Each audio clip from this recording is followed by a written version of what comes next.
අයිබෝන් ඩුබයි ඔයා Italy French German වගේ යුරෝපියන් රටකට ශෙනගන් රටකට ඔයා මූව් වෙන්න බලන් ඉන්න කෙනෙක් නම් ඔයාලට තමයි මේ නිවුස් එක.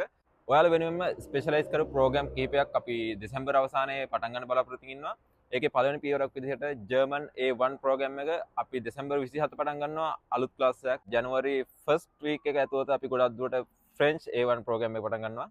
මේ සේරම දේවල් සම්පූර්ණයෙන්ම zoom through යන හින්දා ඔයාලට ගෙදර ඉඳන් කරන්න පුළුවන් සහ රෙකෝඩින් වලට ගන්න පුළුවන්. ඔයා ඉන්නේ මැද පෙරදිග නම් ඔයා වෙනුවෙන් තමයි මේක අපි arrange කරන්නේ. මොකද ටයිමින් සේරම අපි adjust කරලා තියෙන මැද පෙරදිග ඉන්න ඔයා වෙනුවෙන් ඔයා රස්සාවක් කරලා ඔයා මහන්සිලා ගෙදර ඇවිල්ලා ගෙදර ආවට පස්සේ මේ ප්‍රෝග්‍රෑම් එක ඔන්ලයින් වලට කරන්න පුළුවන් zoom through තමයි අපි කරන්නේ. ටච් එකේ ඉන්නවා මම පල්ලෙහාන් කමෙන්ට් එකකට දාන්න සම්පූර්ණ විස්තරේ. අපි ජර්මන් A1 ප්‍රෝග්‍රෑම් එක මාස 3න් ඔයාලට කියලා දෙනවා. සම්පූර්ණයෙන් ජර්මන් A1 ප්‍රෝග්‍රෑම් එක අපි දැනට ස්පෙෂලායිස් කරලා තියෙනවා ඔයාලා වෙනුවෙන්ම. ෆ්‍රෙන්ච් A1 ප්‍රෝග්‍රෑම් එක අපි පටන් ගන්නවා දෙසැම්බර් අවසානයේ හෝ ජනවාරි මුල. ජර්මන් A1 ප්‍රෝග්‍රෑම් එක අපි පටන් ගන්නවා දෙසැම්බර් 27 මතක තියාගන්න දිනේ. දෙසැම්බර් 27 zoom through අපි පටන් ගන්නවා. රෙඩි වෙලා ඉන්න ලෑස්තිලා ඉන්න. ජය වේවා.